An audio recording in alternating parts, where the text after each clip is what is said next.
Imagine करो कि आप एक ऐसी जगह में रहते हो जहाँ पर की ब्यूटी ही सब कुछ हो, यानी कि बंदे के जॉब से लेके उसका करियर तक सिर्फ उसकी ब्यूटी ही अकॉर्डिंग उसे दिया जाए, और जो लोग दिखने में अच्छे ना हो उन्हें जेल में भेज दिया जाए। तो एनिमे के स्टार्टिंग में हम चिड़िया को देखते हैं जिसके बगल में काफी बदसूरत वाली चिड़िया बैठ जाती है, जिस पर की वो उसे धक्का देकर ऊपर का टिकट काट देती है। अब हमें हमारा मेन कैरेक्टर दिखाया जाता है, यानी कि उसका नाम रेन होता है। रेन आज अपने जॉब के इंटरव्यू के लिए जा रहा है। वो हमें ये भी बताता है कि इस दुनिया में जो लोग ज्यादा खूबसूरत है उन्हें ऊपर दर्जा दिया जाता है, और हम जैसे लोग यानी कि जो मीडियम है, हमारी जिंदगी बिल्कुल मिडिल क्लास के बराबर है। रही बात जो लोग सबसे ज्यादा बदसूरत है उन्हें जेल में डाल दिया जाता है। इसके बाद हम देखते हैं कि रेन अपनी बहन से कहता है कि वो घर से बाहर ना निकले, वो जल्दी घर पहुंच जाएगा। जब वो रास्ते में जा रहा होता है तो वो एक पुलिस ऑफिसर को देखता है जो कि एक काफी बदसूरत बंदे के पीछे पड़े होते हैं। वो उसे अरेस्ट कर लेते हैं और उसके बाद उसे काफी कूटते हैं। ये कहते हैं कि वो अच्छा नहीं दिखता, इसलिए वो उसके ऊपर उम्र कैद की सजा डाल देते हैं। जिस बात पर वहाँ कड़ी भीड़ जमा हो जाती है और वो उस बंदे को काफी बुरा सुरा सुनाने भी लगते हैं। हम एक लेडी को देखते हैं जो कि टीवी में यही वाली न्यूज देख रही होती है। वो अपने बेटे को कहते हैं कि हम लोगों का जितना घर में रहना सुरक्षित है उतना बाहर नहीं है। यहाँ रेन इन सारी चीजों को इग्नोर करने लगता है क्योंकि अब तो ये सब कुछ रोज का हो चुका था। वो लोगों को बदलना चाहता था बट वो क्या कर सकता था। वो अपने इंटरव्यू के लिए जाता है जहाँ पे कि वो पास हो जाता है। ये खुशी ज्यादा दिनों तक नहीं टिकती जब उसे पता चलता है कि वो लोग उसे नौकरों से भी बदतर काम कराते हैं, बिल्कुल 24 घंटे। उसकी सुपरवाइजर जो कि काफी ज्यादा खड़ूस थी, वो रेन को हर बार डांटती थी और उसकी बेइज्जती करती थी उसके लुक्स को लेकर। वो उससे ये भी कहती कि उसकी वजह से उसके 2 क्लाइंट्स ने उनका ऑर्डर कैंसिल कर दिया, और इवन की वो उसे इतना ज्यादा बुरा सुरा सुनाती है कि तुम जैसे लोगों का इस दुनिया में रहना बिल्कुल भी सही नहीं है। मैं तो बस यही प्रे करती हूँ कि एक टाइम पर तुम जैसे लोग बिल्कुल खत्म हो जाए। और आखिर ये दिन कब आएगा? उसकी बातों पर हम देखते हैं कि रेन को काफी ज्यादा बुरा लगता है, और अब जब वो अपने काम को लेकर काफी ज्यादा थक चुका था, वो रास्ते से जा रहा होता है कि तभी उसे उसकी सुपरवाइजर दिखाई देती है। वो रेन को उसका घर साफ करने के लिए भी कहती है, अब जिस पर रेन को वही करना पड़ता है। वो उसके बर्तन से लेकर उसके बाथरूम तक भी साफ करता है, लेकिन जब वो उसका पैर दबा देता है तो वो उसे धक्के मार के अपने घर से बाहर निकाल देती है। गिरते पड़ते वो आज की कमाई से अपनी बहन के लिए दुकान से जब चिकन लेके जा ही रहा होता है तो वो घर पहुंचता है। उसकी बहन उससे पूछती है कि आखिर मैं कब बाहर जाऊंगी, जिस पर रेन उसे उम्मीद दिलाता है कि जरूर एक दिन हम भी बाकी लोगों की तरह रोड में पूरी इज्जत के साथ चल पाएंगे। अगले दिन जब वो अपने काम से जा ही रहा होता है तो वो देखता है कि मेट्रो में भी सिर्फ उन्हीं लोगों को सीट दी जा रही थी जो कि खूबसूरत थे, और बाकी नॉर्मल और अगले लोगों को वो लोग सीट तक भी नहीं देते। रोड क्रॉस करने में भी कुछ ऐसे ही रूल्स थे। जब रेन रास्ते से जा ही रहा होता है कि तभी वहाँ पर ब्यूटी क्वीन आकर अचानक से ब्रॉडकास्ट देने लगती है। वो सारे लोगों को बताती है कि आज कुछ लोग प्लास्टिक सर्जरी कराते हुए पकड़े गए हैं, और उन्हीं लोगों के सामने वो उन सारे लोगों को मार देती है। वो उन सबसे कहती है कि कोई भी अपनी अपीयरेंस को नहीं बदल सकता, और जो भी ऐसा करना चाहेगा उसे मौत दी जाएगी और कुछ भी नहीं। यहाँ रेन जब अपने ऑफिस में पहुँचता है तो उसकी सुपरवाइजर जो कि काफी ज्यादा गुस्से में होती है, उसको देखकर रेन उसके पूरे कदमों में लेट जाता है क्योंकि वो उसका कॉल उठाना भूल गया था। यहाँ पर उसकी सुपरवाइजर, उसका नाम चाओ होता है, वो उसके ऊपर इतना गुस्सा करती है, और उसकी बकवास सुनने के बाद जब वो अपने घर पहुँचता है तो उसे अपने दरवाजे के सामने एक तरह का हार्ट दिखाई देता है। वहाँ पर किसी तरह की लोकेशन लिखी होती है, और अगले दिन वो उसी लोकेशन में पहुँच जाता है जो कि असल में एक पब्लिक टॉयलेट था। वहाँ जाने के बाद वो उस टॉयलेट के चारों तरफ ढूंढने की कोशिश करता है, लेकिन उसे कुछ भी चीज नहीं दिखाई देती। और जब उसे लग रहा होता है कि शायद से किसी बंदे ने उसके साथ प्रैंक करा है, कि तभी अचानक से उसे टॉयलेट के नीचे की जमीन उसे अंडर प्लेस में ले जाती है। वहाँ अंधेरे में हम देखते हैं कि रेन को कुछ भी नहीं दिखाई दे रहा था। इस वजह से वो एक तरह के इनविजिबल वॉल से टकरा जाता है, जहाँ पर कि सिक्योरिटी कैमरास पहले तो उसे स्कैन करते हैं, और जब वो उसके हाथ पे वही वॉचर को नोटिस करते हैं तो वो उसे एक अलग ही फ्लोर में पहुँचा देते हैं। वहाँ उसे मिलते हैं डॉक्टर मशाटी। इससे पहले कि रेन उससे कुछ पूछता कि आखिर उसने उसे यहाँ पे क्यों बुलाया, डॉक्टर मशाटी अपने औजारों को बाहर निकाल देता है उसका औजार बदलने के लिए। इससे पहले उस जगह में सीबीआई ऑफिसर्स भी पहुंच जाते हैं जो कि डॉक्टर मशाटी को अरेस्ट करने के लिए आए थे, लेकिन डॉक्टर मशाटी काफी ज्यादा चालाक था, वो उस जगह से भाग जाता है। यहाँ दूसरी तरफ हम उस कैप्सूल में रेन को देखते हैं जो कि जब बाहर निकलता है तो उन ऑफिसर्स के जो ब्यूटी डिटेक्टर्स डिवाइसेस होते हैं उनका लेवल हाई होने लगता है, और जैसे ही वो लड़की उनके नजदीक नजदीक आ रही थी उसकी रोशनी इतनी ज्यादा थी कि वो सारे के सारे पुलिस ऑफिसर से बेहोश हो जाते हैं। रेन जो अपने आप को एक टूटे हुए मिरर में देखता है तो वो वो काफी ज्यादा हैरान होता है कि डॉक्टर शैनी ने उसको एक लड़की में कन्वर्ट कर दिया। अब इसके बाद रेन उस जगह से निकलने के लिए बाहर जाने लगता है, जो रास्ता डायरेक्ट रोड के सीवर से निकलता है। जब वो जैसे बीच रोड में निकलता है तो सबके सब लोग उसे देखकर काफी ज्यादा हैरान होते हैं और इवन के सब लोग उसके प्यार में पड़ जाते हैं। पूरी सड़क की जितनी भी पब्लिक होती है वो उसके कदमों में आकर झुक जाती है। इवन की हर बड़े से बड़ा ब्रांड वाला पर्सन उसे अपना मॉडल बनाना चाहता था। वो उसे हर तरह के कपड़े और हर तरह की फैसिलिटी देने के लिए भी तैयार थे। नए कपड़े पहन के जब रेन अपने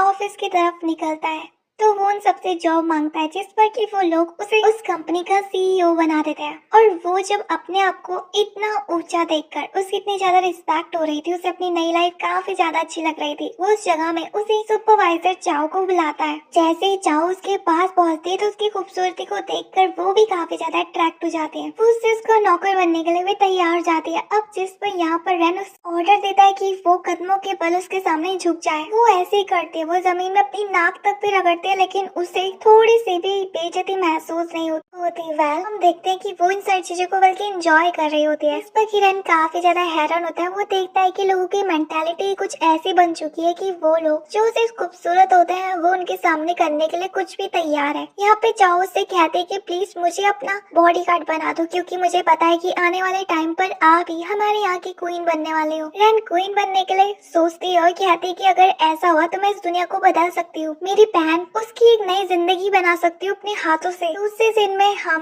ब्यूटी क्वीन के 4 गार्ड्स को देते हैं। असल में वो उसके काफी स्पेशल गार्ड्स थे। वो आपस में बातें कर रहे होते हैं रेन के बारे में। वो एक दूसरे से डिसाइड करते हैं कि इस बारे में जितना हो सके वो क्वीन से इस बात को छुपाए। हमें कैसे भी करके उस लड़की को लिपटाना ही होगा। दूसरी तरफ न्यूज में रेन देखता है कि जितने भी शहर के सबसे ज्यादा बदसूरत लोग हैं उन्हें एक अलग ही आइसलैंड में शिफ्ट किया जा रहा है और लोगों के एंटरटेन के लिए उन्हें धीरे धीरे करके मारा जाएगा सबके सामने। वेल इसके बाद रेन जो कि चाओ के सामने उसे ये फील करा रही होती है कि वो भी अगले लोगों से नफरत करती है और वो खुद राज करके उन लोगों को बिल्कुल खत्म करना चाहती है, जिस पर कि चाओ भी उसकी बातों पर सहमत थी और वो उसका दिल जीत लेती है। इसी बीच पर रेन उसके मुंह से ये बात उगला रहा होता है कि आखिर वो उस नए आइलैंड में कैसे घुस सकती है, जिस पर कि वो बताती है कि तो काफी ज्यादा मुश्किल है क्योंकि वहाँ की सिक्योरिटी बहुत ज्यादा हाई है, लेकिन शायद तुम्हारी खूबसूरती उस ब्यूटी कैमरास को मात दे पाए। वह जब वो इसी बारे में रिसर्च करने के लिए लाइब्रेरी में पहुंचती है तो उसे पता चलता है कि ये सब कुछ एक तरह के डिवाइस का कमाल है। इससे पहले कि वो और कुछ जान पाती उन्हें छत से आवाजें सुनाई देने लगती है और वहाँ की बिजली भी कट जाती है। जब वो दोनों की दोनों छत में पहुँचते हैं तो चाओ यहाँ पे रेन को बताती है कि ये लड़की और कोई नहीं बल्कि क्वीन की 4 बॉडीगार्ड्स में से एक है, यानी कि सबसे ज्यादा पावरफुल। उसे देखकर वो काफी ज्यादा हैरान होती है और यहाँ वो लड़की कहती है कि क्या तुम वही लड़की हो ना जो हमारी क्वीन को मात देना चाहती हो अपनी खूबसूरती से?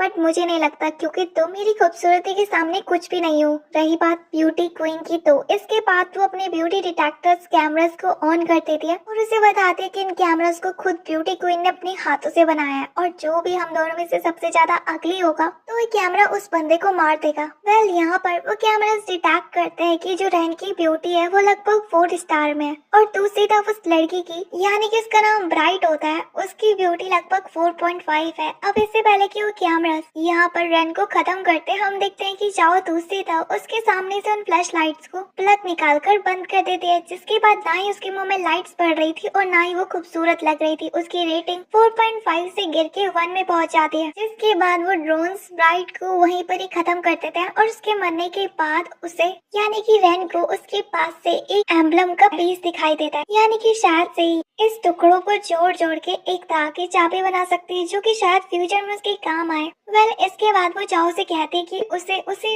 आइलैंड में जाने का रास्ता जानना है। दूसरी तरफ हम उस आइलैंड में देखते हैं जहाँ पे ये पुलिस ऑफिसर्स कैसे उन लकड़ी लोगों को ट्रीट कर रहे थे बिल्कुल पूरी तरह जैसे कि उन्होंने बहुत बड़ा क्राइम करा हो। अंदर हम एक बूढ़े आदमी को देखते हैं जिसका पोता उससे पूछ रहा होता है कि क्या दादाजी हम कभी इस जगह से बाहर जा पाएंगे और औरों जैसी जिंदगी जी पाएंगे? तो उसके दादाजी कहते हैं कि नहीं, ऐसा कभी नहीं हो पाएगा, हमें शायद हमेशा से इसी जगह में ही रहना होगा, हम इसी जगह के लिए बने हैं। बाहर हम रेन को देखते हैं जो कि उस जगह में पहुंच जाती है और वो अपने ड्रोन से उन सारे ऑफिसर्स को खत्म करने लगते हैं जो भी उसके रास्ते में आ रहे थे। वो उस जगह तक पहुंच जाती है जहाँ पर जाते ही वो जैसी बटन दबाती तो सारे के सारे प्रिजनर्स उस जगह से छूट जाते हैं। कि तभी उस जगह में एक बंदी भी आ जाती है, वो भी ब्यूटी क्वीन की बॉडीगार्ड्स में से एक थी। हमें पास्ट का सीन दिखाया जाता है जहाँ पर कि जब उन तीनों को इस बात की खबर मिलती है कि उनकी साथी मारी जा चुकी है तो उस चीज के लिए वो नया प्लान बनाते हैं। वो ये सोचते हैं कि शायद वो कमजोर थी इसलिए उस लड़की ने उसे मार दिया। सीन प्रेजेंट में शिफ्ट होता है जहाँ पे कि हम उसी लड़की को देखते हैं। वो लड़की उससे कहती है कि तुम ब्यूटी क्वीन के बनाए हुए रोज को नहीं तोड़ सकती, और उसके आते ही उस जगह पर काफी ज्यादा फ्लावर्स भी पहुंच जाते हैं। हम देखते हैं कि वो लड़की भी कितनी ज्यादा खूबसूरत है। वो लड़की रेन को अपने आप से इंट्रोड्यूस कराती है और कहती है कि मेरा नाम मे है, और यहाँ पर वो भी अपने ब्यूटी डिटेक्टर्स कैमरास को लेकर आई होती है और कहती है कि आज तो यहाँ पर तुम्हारा काम तमाम होकर ही रहेगा। दूसरी तरफ हम रेन को देखते हैं जो कि ब्राइट के छोड़े हुए डिवाइस की मदद से अपने कपड़ों को चेंज कर देती है, जिसके बाद ब्यूटी कैमरास बाहर निकलकर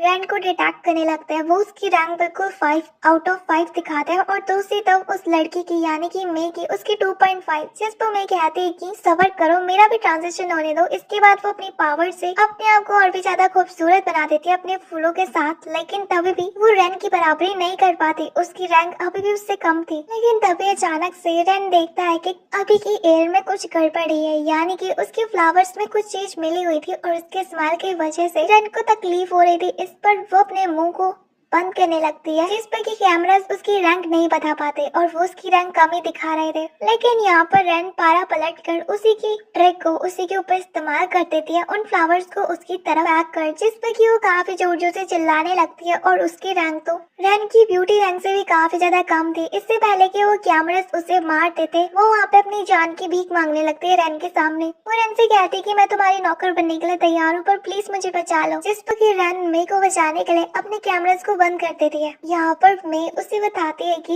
भले ही वो उसका साथ देगी लेकिन तभी भी कोई भी फायदा नहीं है, क्योंकि ब्यूटी क्वीन उससे लाख गुना ज्यादा सुंदर है, उसके सामने नहीं टिक पाएगी। लेकिन रेन को उसकी बातें बिल्कुल बकवास लग रही होती है। इससे पहले कि वो सारे प्रिजनर्स को उड़ाने के लिए उस बटन को दबाती, उस जगह में चाव आकर उसे रोक देती और कहती कि प्लीज ऐसा मत करो। रेन उससे कहती कि क्यों, अभी सही समय आ चुका है उन्हें छुड़ाने का। लेकिन चाव उससे कहती कि इस चीज का कोई फायदा नहीं है, उन्हें उनके कैद खाने में बंद रहने दो, इसी में भलाई है हमारी भी और उनकी भी। उसकी ऐसी बातों पर रेन उससे कहती है कि क्या तुमने खुद फील करा है अगली होना कितना ज्यादा बुरा लगता है। वो पैदा अगली हुए, उसमें उसकी गलती क्या है? गलती तो हम लोगों की है जो कि उन लोगों को ऐसे ट्रीट करते हैं। उन्हें भी अच्छी लाइफ डिजर्व करने का हक है, और जिस हिसाब से सजा उन्हें दी जाती है उस हिसाब से तो किसी क्रिमिनल को भी नहीं दी जाती। आखिर उन्होंने क्या गुनाह करा है? सिर्फ ये है कि वो गंदे दिखते हैं। चाहो उसे समझाने की कोशिश करती कि जो सिस्टम इतने दूर तक जा चुका है उससे अब नहीं बदला जा सकता, जो चीजें चल रही है उसे चलने दो ना। तुम नहीं समझना चाहती हो कि आखिर उसकी बात का रिजल्ट क्या होगा। लेकिन गुस्से में आकर रेन अपने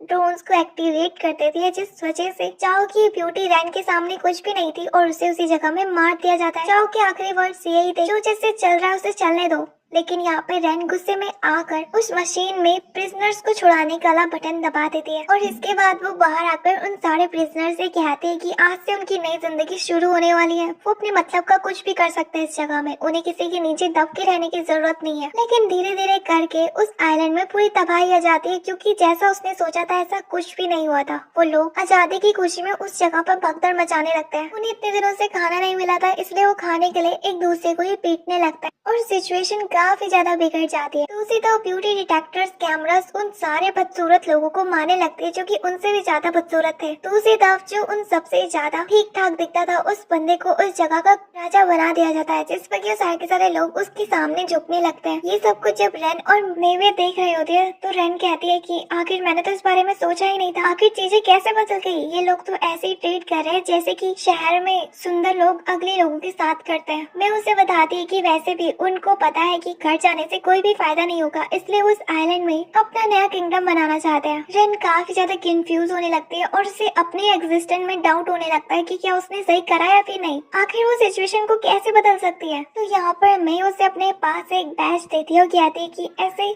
4 पीसेस हर ब्यूटी क्वीन के बॉडी गार्ड्स के पास थे। इनमें से 2 तो तुम्हारे पास है, बाकी के 2 तुम्हें चाहिए होंगे। इसकी मदद से तुम ब्यूटी क्वीन के बनाए हुए सिस्टम को तोड़ सकती हो, जिससे कि लोगों की मेंटालिटी खुद ही बदल जाएगी। यहाँ अगले दिन हम सिटी में 2 लेडीज को देखते हैं जो कि आपस में झगड़ रही होती है कि आखिर उन दोनों में से कौन खूबसूरत है। अब उस जगह पर ब्यूटी क्वीन का बनाया हुआ कैमरा भी पहुंच जाता है, जो कि उन दोनों को डिटेक्ट करके उनमें से जो सबसे ज्यादा बदसूरत था उसे उसी जगह में खत्म कर देता है। यहाँ दूसरी तरफ हम रैन को देखते हैं, जिसकी कंपनी के साथ काफी ज्यादा कंपनी काम करना चाहती थी, जिससे कि उसकी इमेज पूरी कंट्री में रॉकेट की तरह फैल रही थी। इवन कि उसे तो रिपोर्टर्स अपनी न्यूज में भी ले रहे थे, जैसे कि घर में बैठी हुई मिंग यानी कि रैन की बहन भी देख रही होती है। यहाँ पर रैन न्यूज में सारे लोगों को बता रही होती कि खूबसूरती शक्ल में नहीं बल्कि उनके अंदर होती है। यहाँ मिंग के बदल में रैन का पड़ा हुआ लेटर देखते हैं, जिस पर उसने कहा था कि उसकी 1 महीने की बिजनेस ट्रिप है, इसलिए शायद उसे आने में लेट हो जाए, लेकिन तब तक वो घर में रह सकती है। तो उसी तब हम रैन को देखते हैं जो कि अपने नए घर में जब नहा रही होती है तो उस सोच रही होती है कि आखिर कैसे डॉक्टर मैजेटी ने उसे एक लड़की में बदल दिया, आखिर उसका मकसद क्या है, क्या जो मैं कर रही हूँ वो सही है। तब इस जगह में मैं भी पहुंच जाती है। वो उसे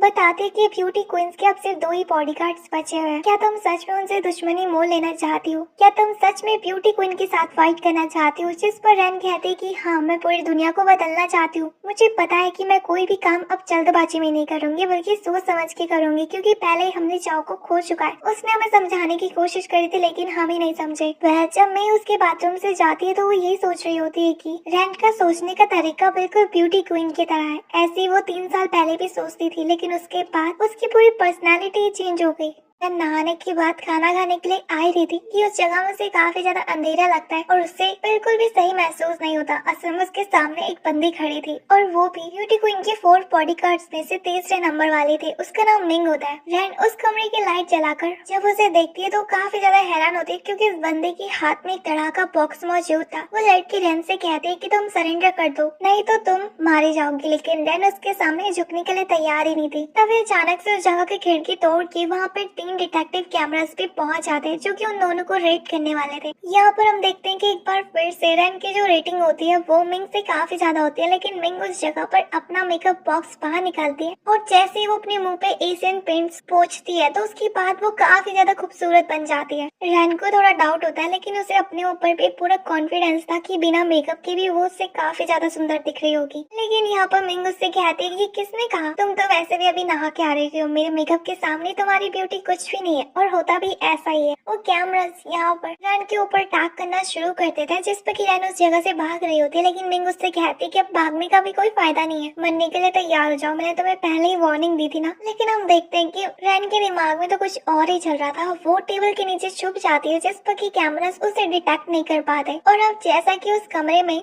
मिंग के अलावा और कोई नहीं था, इसलिए वो कैमरा का फोकस पूरा मिंग के ऊपर डालने लगता है। यहाँ पर उसके लो एंगल से उन्हें पता चलता है कि मिंग की ब्यूटी बिल्कुल एक बूढ़ी लड़की की तरह है और उसकी रेटिंग वो लोग कम कर देते हैं। इसके बाद वो अपने लेजर से उसके ऊपर टैग करते हैं और यहाँ मिंग को भी एहसास हो जाता है कि उसका आखिरी टाइम आ चुका है। और यहाँ उसके मरने के बाद हम देखते हैं कि उसके पास से वही मेकअप बॉक्स नीचे गिरता है और उसका वही टोकन का एक पीस जैसे कि रैन अपने पास रख लेती है। दूसरी तरफ हम ब्यूटी क्वीन की बची हुई लास्ट बॉडीगार्ड को देखते हैं, जो कि काफी ज्यादा डिप्रेशन में आ जाती है, क्योंकि अचानक से उनकी तीनों के तीनों बॉडीगार्ड्स कैसे उस रैन के सामने हार गए। यहाँ वो इन सारी बातों को ब्यूटी क्वीन को भी बता रही होती है, जिस पर ब्यूटी क्वीन उसे ऑर्डर देती है कि वो जल्दी से जल्दी उस लड़की को ढूंढे। और यहाँ वो लास्ट बची हुई बॉडीगार्ड अपनी पूरी कोशिश कर रही होती है। वेल यहाँ पर हम रैन को देखते हैं, जब वो उस जगह में बैठी होती है उसके पास में आती है। वो उसे बताती है कि उसे लास्ट बची हुई बॉडीगार्ड का लोकेशन पता चल चुकी है, लेकिन उस जगह में जाना काफी ज्यादा खतरनाक हो सकता है। लेकिन रैन उस रिस्क को लेने के लिए तैयार थी। इसके बाद वो उस बिल्डिंग में पहुंच जाते हैं, जहाँ अंदर जाने के बाद उन्हें काफी ज्यादा स्ट्रेंज लग रहा होता है। यहाँ रिसेप्शनिस्ट रैन को रास्ता दिखाती है अपनी मास्टर से मिलने का। यहाँ वो उसे बताती कि उसे कौन से फ्लोर में जाना है। जैसे ही रैन उस एलिवेटर में जाती है तो वो सेक्रेटरी उसे रोक देती है। वो यहाँ पे मे से कहती है कि उसने सिर्फ रैन को ही आने की इजाजत दी है, जिस पर कि रैन भी तैयार हो जाती है। वो उसे उसी जगह में रुकने के लिए कहती है। यहाँ हम रैन को देखते हैं, जो कि जैसे ही 88th फ्लोर में पहुंचती है कि तभी अचानक से उसका एलिवेटर हिलने लगता है। यहाँ पे रैन काफी ज्यादा घबरा जाती है, क्योंकि वो लिफ्ट भी ओपन नहीं हो रही थी। तभी पीछे से उसे लाइट दिखाई देती है और वहाँ पर वही फोर्थ मेंबर मौजूद होती है। वेल यहाँ पर रेन उससे कहती है कि तुम भी मुझे अपना वो लास्ट बचाओ पीस दे दो, नहीं तो उसे उसके साथ फाइट करनी होगी। जिस पर कि अब हम रेन को देखते हैं जो कि अपना ट्रांसफॉर्मेशन वहाँ पर कर देती है और वो और भी ज्यादा खूबसूरत बन जाती है। वो पॉल से कहती है कि पीछे तो मुड़ो, और जब पॉल पीछे मुड़ती है तो वो देखकर काफी ज्यादा हैरान होती है क्योंकि असल में वो लड़की और कोई नहीं बल्कि रेन की ही बहन थी, यानी कि मिंग। अब इससे पहले वो कैमरास वहाँ पे ब्यूटी टैग करते हैं और वो उसकी बहन के ऊपर टैग करते हैं। यहाँ पर रेन भागते हुए उसे छुपा लेता है, जिस पर कि वो कैमरास रुक जाता है। वो मिंग से पूछती है कि आखिर वो उस जगह पर क्या कर रही है। इससे पहले कि मिंग उसका कोई जवाब देती, वो उसके मुंह पे अपने मार्कर से ड्राइंग बना देती है और वो यहाँ पर रेन से कहती है कि आखिर तुम भी मेरे जाल में फंस गई ना। रेन पॉल को देखकर काफी ज्यादा हैरान होती है क्योंकि उसने उसकी बहन का सिर्फ फेस लिया हुआ था, यानी कि वो किसी भी तरह के बंदे का फेस ले सकती है अपने उस डिटेक्टर की मदद से। यहाँ पर रेन उससे पूछती है कि आखिर क्यों उसने उसकी बहन को बीच में लेकर आए और वो उसके बारे में कैसे जानती है। जिस पर पॉल बताती है कि इतनी रिसर्च करना मेरे लिए इतना ज्यादा मुश्किल भी नहीं है। वेल इसके बाद वो अपना मास्क बाहर निकालती है और वो रेन से कहती है कि क्या तुम तैयार हो चुकी हो। यहाँ पर वो ब्यूटी डिटेक्टर कैमरा उन दोनों को स्कैन करता है, जहाँ दूसरी तरफ रेन के मुंह पे तो उसने मार्कर से ड्राइंग बनाई हुई थी, इसलिए वो और भी ज्यादा बुरी लग रही थी पॉल के सामने। और यहाँ इससे पहले कि वो कैमरा रेन के ऊपर शूट करते उस जगह पर तो फ्लावर्स आकर उसके उस डिवाइस को ब्लॉक करते थे, जिससे कि उसका प्रोजेक्टर खराब हो जाता है और वो अलग अलग तरह के अगली फेस बनाने लगता है, जिससे देखकर वो कैमरास कुछ भी समझ नहीं पाते और वो यहाँ पर उसी लड़की यानी कि पॉल के ऊपर टैग करते थे। और उसके उस जगह से जाने के बाद उस जगह पर रेन को सिर्फ दो चीज दिखाई देती है, एक तो उसका प्रोजेक्टर और दूसरा वही लास्ट बचा हुआ पीस। रेन को पता चलता है कि असल में ये और किसी ने नहीं बल्कि मैं ने करा है, क्योंकि वह सही टाइमिंग में आकर उसने उसकी जान बचा ली। इसके बाद यहाँ पर रेन उससे पूछती है कि आखिर तुम यहाँ पर कैसे पहुंचे, जिस पर मैं कहती कि ये सबसे ज्यादा जरूरी नहीं है। इसके बाद उस सारे पीसेस को जोड़कर एक एल्बम तैयार करती है और उससे कहती है कि अब टाइम आ चुका है आपका ब्यूटी क्वीन के पास जाना। यहाँ वो ब्यूटी क्वीन के महल के बाहर खड़े होते हैं। मैं उससे बता रही होती कि असल में ब्यूटी क्वीन ऐसी नहीं थी जैसा कि वो अब है। पहले वो काफी ज्यादा दयालु मानी जाती थी, इवन की वो हर भिखारी की और गरीब आदमी की मदद करते थे, लेकिन समय के बाद उसकी हरकतें बदल दी गई, इवन की उसकी पूरी पर्सनालिटी चेंज हो चुकी है। उसने तो अपने आप को पब्लिक के सामने लाना भी बंद कर चुका है। वो सिर्फ प्रोजेक्टर्स की मदद से ही टेलीकास्ट होती है और वो अब इतनी ज्यादा बुरी बन चुकी है कि उसने पूरे रिकॉर्ड ही तोड़ चुके हैं। उसने अपने यहाँ के सारे बॉडीगार्ड्स को ही खत्म कर दिया था, सिर्फ 4 बॉडीगार्ड्स को छोड़कर। लेकिन उसके सडनली बिहेवियर के चेंज के बारे में हम चारों में से किसी को भी कुछ नहीं मालूम। वो काफी ज्यादा मिस्टीरियस बन चुकी है। रेन उससे पूछती कि क्या तुमने ब्यूटी क्वीन को अपनी आंखों के सामने देखा है, तो मैं उससे बताती कि बिल्कुल नहीं, हमने क्या किसी ने भी नहीं देखा उसे पिछले 3 साल से, क्योंकि तब से लेके अब तक वो सिर्फ अपने कास्टल के अंदर ही रहती है, वहाँ से बाहर भी नहीं निकलती। ऑर्डर्स देने के लिए वो सिर्फ हमें कॉल करती थी और प्रोजेक्टर से मैसेज सेंड करवाती थी। जिसके बाद वो ब्यूटी क्वीन के महल के सबसे पहले दरवाजे में पहुंचते, वहाँ पे एक तरह की शील्ड लगी होती है। उस शील्ड को सिर्फ वही बंदा क्रॉस कर सकता है जो कि खूबसूरत हो, और अगर वो खूबसूरत नहीं होगा तो वो उसी जगह में मारा जाएगा। लेकिन वो दोनों उस शील्ड को बड़ी आसानी से पास कर लेता है और काफी ज्यादा शील्ड्स को पार करने के बाद वो उनके कॉरिडोर में पहुंचते हैं, जहाँ पर की ब्यूटी कैमरास बन रहे होते हैं, यानी कि ड्रोन्स वगैरह। मैं उसे ये भी बताती कि ब्यूटी क्वीन सिर्फ दिखने में ही खूबसूरत नहीं है, बल्कि उसका दिमाग भी काफी ज्यादा तेज है। यहाँ पर जैसे ही वो महल के मुख्य दरवाजे में पहुंचते हैं, जहाँ से कि वो महल के अंदर डायरेक्ट एंट्री ले पाएंगे, लेकिन यहाँ पर मैं हिचकिचा रही होती है क्योंकि वो इतनी ज्यादा खूबसूरत नहीं कि वो शील्ड को पार कर पाए, इसलिए वो उसी जगह पे रुक जाती है। रेन जो कि पूरी ज्यादा कॉन्फिडेंस में होती है, वो शील्ड को पार कर लेती है। लेकिन अगर मैं उस जगह में जाती और उसे क्रॉस करने की कोशिश करती, अफसोस वो वहीं पर ही मारी जाती, क्योंकि वो रेन से ज्यादा सुंदर नहीं है। तो जिस पर कि रेन उस जगह से अकेले ही जाने लगती है, मैं उसे अलर्ट करती कि प्लीज ब्यूटी क्वीन को मारना मत, वो बुरी नहीं है बट उसकी मदद करना। मुझे पूरा यकीन है कि कोई ना कोई गड़बड़ तो होगी। यहाँ पर रेन की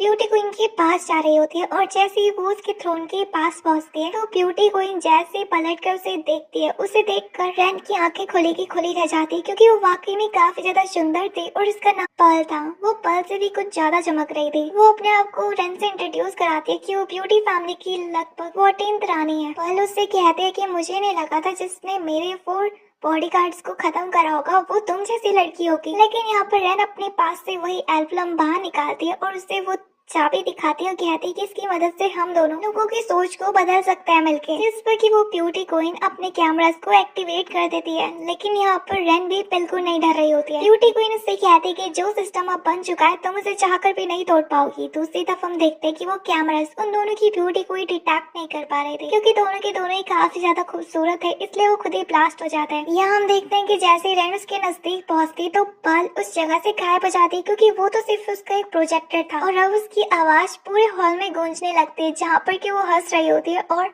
रेन से कह रही होती है कि आखिर वो उसके ट्रैप में फंसी गई। तभी अचानक से मे भी नोटिस करती है और वो दोनों के दोनों बाहर निकल के कि उस महल से एक काफी बड़ी बैरियर पूरी कंट्री के तरफ बढ़ते जा रहा है और इस बैरियर से जो भी बंदा टकरा रहा है, यानी कि जो भी अगली होगा, वो सबके सब लोग मारे जाने लगते हैं। ये देखकर रेन उस जगह से भागते हुए जाने लगती है। पर रेन को ये भी बताती कि अब होगी नई दुनिया की शुरुआत, जहाँ पर सिर्फ खूबसूरत लोग ही रह पाएंगे। यहाँ पर हम देखते हैं कि रेन भागते भागते सिटी में पहुंच जाती है, जहाँ चारों तरफ सिर्फ और सिर्फ पर के होलोग्राम्स बन रहे थे। वो उन सारे लोगों को बता रही होती है कि अभी तो सिर्फ लेवल 1 है, उन लोगों को मारना जो कि सबसे ज्यादा गंदे दिखते हैं। जैसे लेवल बढ़ते जाएगा तो वो लोग भी मारे जाएंगे जो एवरेज दिखते हैं, और एंड में सिर्फ इस दुनिया में खूबसूरत लोग ही जिंदा रह पाएंगे। और यहाँ पर हम रेन को देखते हैं जो कि डायरेक्ट अपने घर की तरफ जा रहा होता है, क्योंकि उसे अपनी बहन की चिंता हो रही होती है। वो दरवाजे में पहुंचता है, लेकिन उसके दरवाजे की सिक्योरिटी से नहीं पहचान पा रही थी, जिस वजह से वो दरवाजा भी नहीं खोल पा रहा था। लेकिन तभी उस जगह पर उसे पॉल का प्रोजेक्टर याद आता है और उस प्रोजेक्टर की मदद से हम देखते हैं कि रेन अपनी शक्ल बदल लेता है और उसका लॉक भी खुल जाता है। यहाँ जैसे ही रेन अंदर आते हुए मिंग को बता रही होती कि जगह उनके लिए सुरक्षित नहीं है। जैसे ही वो वहाँ पे कदम रखती है तो काफी ज्यादा हैरान होती है, क्योंकि उसके घर में और कोई नहीं बल्कि ब्यूटी क्वीन यानी कि पर्ल मौजूद थी। और यहाँ पर उस पर्ल के प्रोजेक्टर के पीछे असल में मिंग थी, और मिंग ही तब से लेके अब तक ब्यूटी क्वीन थी। मिंग भी काफी ज्यादा हैरान होती है कि उसका भाई असल में इतना ज्यादा खूबसूरत बन गया और वो उसके बनाए हुए सिस्टम को तोड़ना चाहता है। वो उससे कहते कि बस हो गया, एक बटन दबाऊंगी और ये सब कुछ बर्बाद हो जाएगा, सबके सब अगले लोग मारे जाएंगे जो कि मेरी तरह पूरी दुनिया में तकलीफ सह रहे हैं। यानी कि ये सब कुछ सिर्फ और सिर्फ मैंने ही करा है, तब से लेके अब तक मैं ही बुरी थी और मुझे इस चीज का थोड़ा सा भी दुख नहीं हो रहा। रेन उसे समझाने की कोशिश करता है कि आखिर उसकी बहन इतनी बुरी कब से हो गई। उसे अभी भी अपनी आंखों पे यकीन नहीं हो रहा कि ये सब कुछ सिर्फ उसने करा है। मिंग कहती है कि तुम मेरी बातों को कभी समझ ही नहीं सकते। और इसके बाद वो अपने मैकेनिज्म से पहले तो यहाँ पर रेन को पकड़ के बिल्डिंग से बाहर फेंक देती है, जिस पर कि रेन रो रहा होता है, उसे समझा रहा होता है कि आखिर वो ऐसा क्यों कर रही है। लेकिन तभी उस जगह पर डॉक्टर मैकेनी भी आ जाते हैं। वो उसे बताते हैं कि मैं तुम्हारी मदद कर सकता हूँ, अगर तुम वापस इस दुनिया को पहले जैसा करना चाहती हो तो तुम्हें महल में वापस जाना चाहिए। वहाँ पर उस थ्रोन के पीछे इसी चाबी का ताला है, वहाँ तुम्हें तुम्हारे सारे सवालों के जवाब मिलेंगे। तुम ऐसे पहले बंदे हो जिसे कि मैंने खूबसूरत तो बनाया और तुम मिशन में पास भी हो गए। इससे पहले मैंने 10 लोगों के साथ ऐसा करा था, लेकिन खूबसूरती के बेनिफिट से वो लालच में आकर अपने मिशन को ही भूल गए। लेकिन अब सिर्फ तुम ही बचे हो जो कि इस दुनिया फिर से ठीक कर सकते हो। और इसके बाद रेन को वहाँ पर डॉक्टर मैकेनी एक तरह का खून भी देखता है। वो रॉयल ब्लड था, जिससे लैब में जाने का रास्ता उससे आसानी से मिल सकता है। जिस पर कि रेन भी बिना समय को बर्बाद करते हुए कैस्टल की तरफ भागने लगती है। महल में पहुँचने के बाद जैसी उस थ्रोन में उस चाबी को लगाती है तो वो अंडरग्राउंड लैब में पहुंच जाती है। वहाँ पे उसे बनाए हुए ब्यूटी क्वीन के सारे मशीन्स भी दिखाई देते हैं। उस जगह पर मिंग भी पहले ही पहुंची हुई थी और वो उसका उस जगह में स्वागत करते हैं। यहाँ पर हम देखते हैं कि जैसे वो अपने मिशन के लिए एक बार फिर से लेवल को बढ़ाना चाहती थी, यहाँ पर रेन बीच में खड़े काफी बड़े पिलर में डॉक्टर मैकेनी का दिया हुआ खून डाल देती है, जिसके बाद हमें फ्लैशबैक दिखाया जाता है, यानी कि 3 साल पहले का। मिंग पास की नदी में टर्टल्स को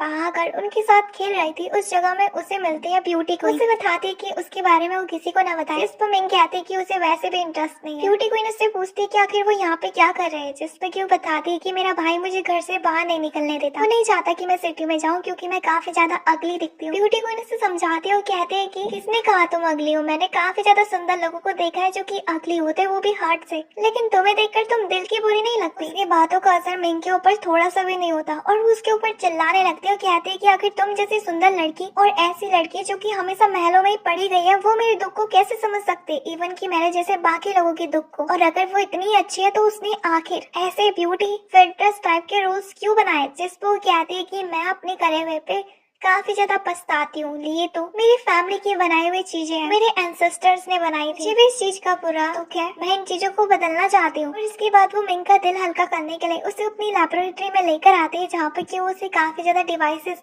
बताती है, जिनमें से आधे तो वो 4 नाइट के ग्रुप्स यूज करते हैं और कुछ उसके एंसेस्टर्स के भी है। इसके बाद वो उसे एक तरह का पिलर भी दिखाती है। वो उसे बताती है कि इस पिलर की मदद से हम लोगों की थिंकिंग को चेंज कर सकते हैं। पहले के जमाने में लोग ज्यादातर उन्हीं लोगों की वर्शिप किया करते थे जो लोग लंबे होते थे या फिर उनके पास पैसा होता था। उन चीजों को बदलने की काफी ज्यादा कोशिश की गई। इवन की लास्ट टाइम पर मेरी दादी जी ने उन रूल्स को हटाकर सारे रूल्स ब्यूटी के ऊपर ही डाल दिए, यानी कि जो जितना खूबसूरत होगा वही सबसे ज्यादा पावरफुल होगा। लेकिन मैं भी इस गलती को मानती हूँ कि ये चीज गलत है। यहाँ हम देखते हैं कि मिंग पास से गन को पकड़ के ब्यूटी को इनके ऊपर शूट कर देती है और उसे एक बुढ़े आदमी में बदल देती है। असल में वो बुढ़ा आदमी कोई नहीं बल्कि डॉक्टर मैकेनी था। यहाँ पर मिंग हंसने लगते हुए कहती है कि तुम्हारी सबसे बड़ी गलती यही थी कि तुमने मुझे अपने गैजेट्स के बारे में बताया। इसके बाद वो पास का ही गैजेट पकड़ के अपने आप को पल में ट्रांसफॉर्म कर देती है, यानी कि अब वो सबसे ज्यादा खूबसूरत बन चुकी थी। डॉक्टर मैकेनी उसे संभालने की कोशिश करता है, उसे समझाता भी है कि वो काम कर रहा है कि वो बाकी लोगों को भी कैसे खूबसूरत बनाए, और वो उससे वादा भी करता है कि वो उसे जरूर खूबसूरत बनाएगा, पर ये बचकानी हरकतें छोड़ दो। लेकिन मिंग उसकी थोड़ी सी भी बातों पर नहीं आती। वो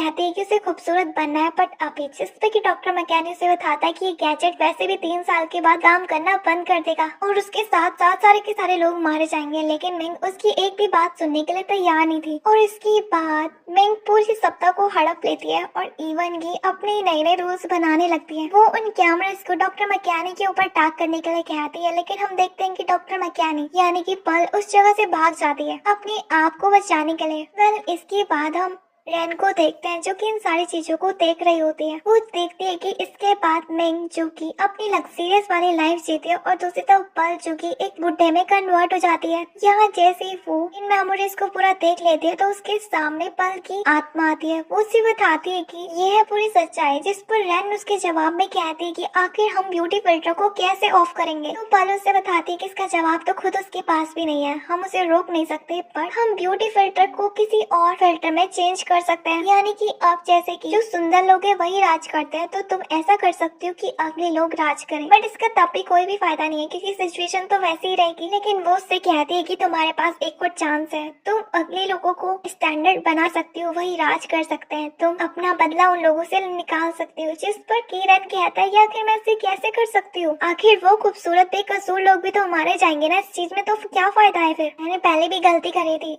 उन प्रिजनर्स को छुड़ाकर बिना सोचे समझे, ये गलती मैं फिर नहीं दोहराना चाहती हूँ। और यहाँ पर वो कुछ देर तक चुप रहती है और सोचकर पल को बताती है कि वो उसके बनाए हुए मशीन को तोड़ना चाहती है, यानी कि जहाँ से पूरी सोर्स निकलती है उस टावर को। जिसे सुनकर पल काफी ज्यादा हैरान होती है और कहती है कि ऐसा तो मुमकिन ही नहीं है, अगर ऐसा हुआ तो कुछ भी हो सकता है, तुम भी मारी जा सकती हो और ये दुनिया भी तबाह हो सकती है। लेकिन यहाँ पर रैन इस खतरे को लेने के लिए तैयार हो जाती है। वो कहते हैं कि या फिर तो ये दुनिया बच ही जाएगी या फिर तो नहीं बच पाएगी। एटलीस्ट किसी एक स्टैंडर्ड्स के बंदे का रोल करना किसी दूसरे स्टैंडर्ड पे, उससे तो अच्छा है कि सबके सब साथ में ही हट जाए। और इसके बाद हम देखते हैं कि रैन के ऑर्डर पे सारे के सारे कैमरास कास्टल की तरफ बढ़ने लगते हैं उस पिलर के ऊपर टैग करने के लिए। और यहाँ पर हम देखते हैं कि उन सारे ड्रोन्स के टैग की वजह से वो पिलर धीरे धीरे करके टूटने लगा था। जिसके बाद हम देखते हैं कि रैन भी उस जगह से गायब होने लगी थी, पल भी उस जगह से चले जाते ये सोचते हुए कि शायद उसने बिल्कुल सही फैसला लिया है। यहाँ बाहर जितने भी कैमरास उन्हें मारने वाले थे सारे के सारे डिवाइस बंद हो जाते हैं और दूसरी तरफ डॉक्टर मैकेनिक भी पल की बॉडी में फिर से ट्रांसफॉर्म हो जाता है। यहाँ मिंग जो कि घर में देखती है कि वो अभी भी जिंदा है और दूसरी तरफ हम रैन को देखते हैं जहाँ पे कि उसके पिलर के साथ साथ वो भी गायब हो जाती है। वो उम्मीद करती है कि ये दुनिया नई शुरुआत कर पाएगी और जब वो पिलर डिस्ट्रॉय होता है तो उसकी लाइट काफी दूर भी दिख रही थी। यहाँ पर रैन अपनी आखिरी सांसों में सिर्फ मिंग को ही याद कर रहा होता है। दूसरी तरफ हम देखते हैं कि पल के पास उसकी बॉडीगार्ड आती है, यहाँ वो भी उस लाइट को देखते हैं और दूसरी तरफ मिंग भी देख रही होती है। उसे देखकर वो काफी ज्यादा रोती है और कहती है कि आखिर मैंने क्या कर दिया। इस चीज को अब लगभग 2 साल से भी ज्यादा बीत चुके थे। सबके सब लोगों ने अपनी नई जिंदगी जीना शुरू कर दिया था। हम यहाँ पर पल को उसके कास्टल में देखते हैं जो कि अब राजगद्दी संभाल रही थी। न्यूज में भी यही छप रहा था कि वो दिन जा चुके हैं जब यहाँ पर हमारी रानी की बहरूपिया रहती थी, अब हमारी रानी ने राजगद्दी संभाल चुकी है। पल मीटिंग ऑर्गेनाइज करती है और उन लोगों से कहती है कि क्या उन्हें मिंग के बारे में पता पता चल चुका है, लेकिन वो लोग पूरी कोशिश कर रहे होते हैं, लेकिन अभी तक वो मिंग को नहीं ढूंढ पा रहे थे। यहाँ बाहर हम उन सारे लोगों को देखते हैं जो कि अपनी नई जिंदगी शुरू कर रहे थे। वहाँ पे हर तरह के लोग बिल्कुल पीस की तरह रह रहे थे और वो लोग अभी भी खूबसूरत बनने के लिए फोन के फिल्टर्स को यूज कर रहे थे। यहाँ पर हम घर में मिंग को देखते हैं जो कि अभी भी अपने घर से बाहर नहीं जाती, अपने कंप्यूटर्स में ही चिपकी रहती। तभी अचानक से उसके घर का दरवाजा खुलता है और उसे एक आवाज सुनाई देती है और वो आवाज किसी की नहीं बल्कि उसके अपने की थी। और इसी के साथ ये एनिमे यहीं पर ही एंड हो जाती है। उम्मीद है कि आपको पसंद आएगा। वीडियो को लाइक करके चैनल को सब्सक्राइब करना मत भूलना। तब तक के लिए बाय बाय।